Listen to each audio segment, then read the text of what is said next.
नमस्कार, आप देख रहे हैं निशानेबाज और मैं हूं आपके साथ।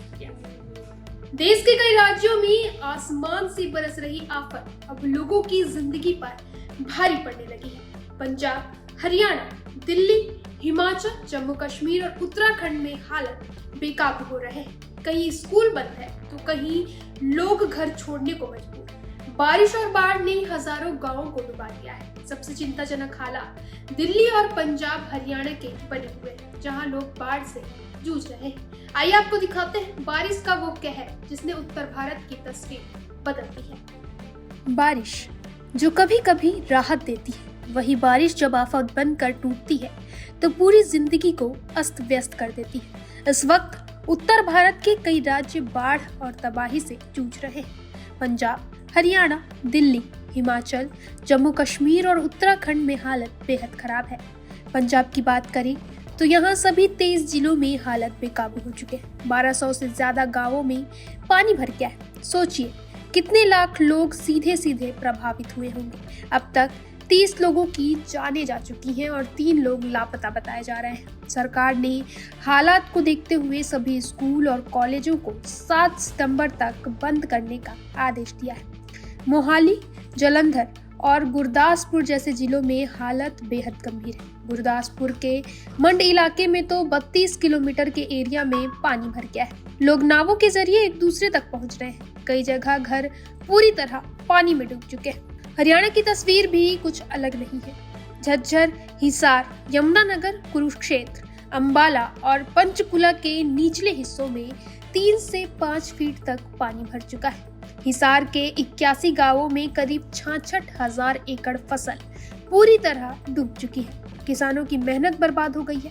कई गांवों में लोग अपने घरों को छोड़कर सुरक्षित जगहों की ओर पलायन कर चुके हैं। अंबाला के पौस इलाके, यूनिवर्सिटी और अस्पताल तक पानी में डूब गए। MM यूनिवर्सिटी के मेडिकल कॉलेज और अस्पताल तक पानी भरने की खबरें आई हैं। सोचिए, जहां इलाज के लिए लोग पहुंचते हैं, वहीं अस्पताल बाढ़ में घिर गया है। अब बात दिल्ली की। दिल्ली में यमुना नदी लगातार खतरे के निशान से ऊपर बह रही है। हथनी कुंड बैराज से पिछले 67 घंटे में पानी छोड़ा जा चुका है, जिसके कारण नदी का जलस्तर 206.80 मीटर तक पहुंच गया है। नतीजा ये हुआ कि यमुना बाजार, तिब्बती मार्केट और मोनेस्ट्री मार्केट पूरी तरह डूब गया। यहाँ रहने वाले लोगों को सुरक्षित स्थानों पर शिफ्ट किया जा रहा है।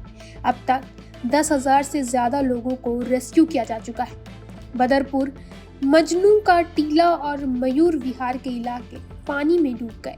कई जगह प्रशासन को राहत शिविर बनाने पड़े। वहीं हिमाचल प्रदेश की तस्वीर और भी दर्दनाक है। यहाँ पिछले 24 घंटे में 11 लोगों की मौत हो चुकी है।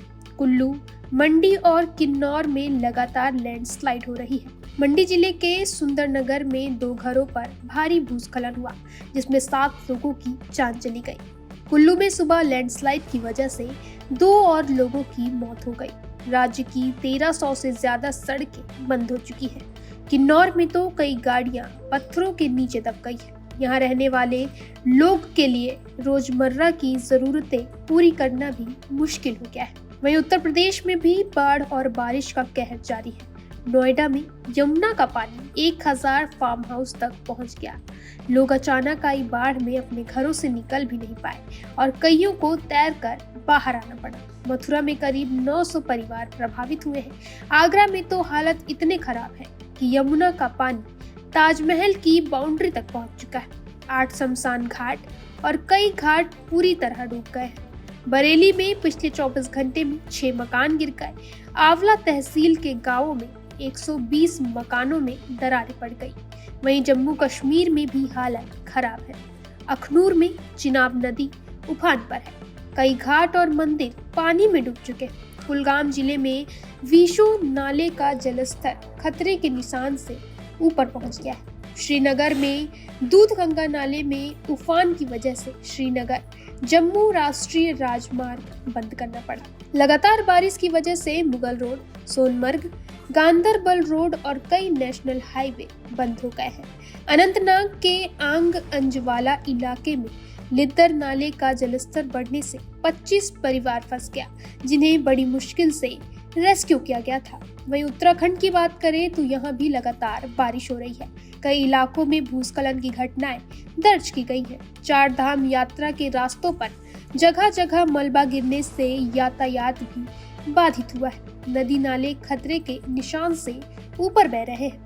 राजस्थान, मध्य प्रदेश, बिहार और उड़ीसा भी इस भारी बारिश की चपेट में आ गए हैं। मध्य प्रदेश में इस सीजन की अब तक 104% बारिश हो चुकी है। इंदौर, उज्जैन समेत 18 जिलों में ऑरेंज अलर्ट जारी किया गया है। उड़ीसा में लगातार तीसरे दिन बारिश जारी है।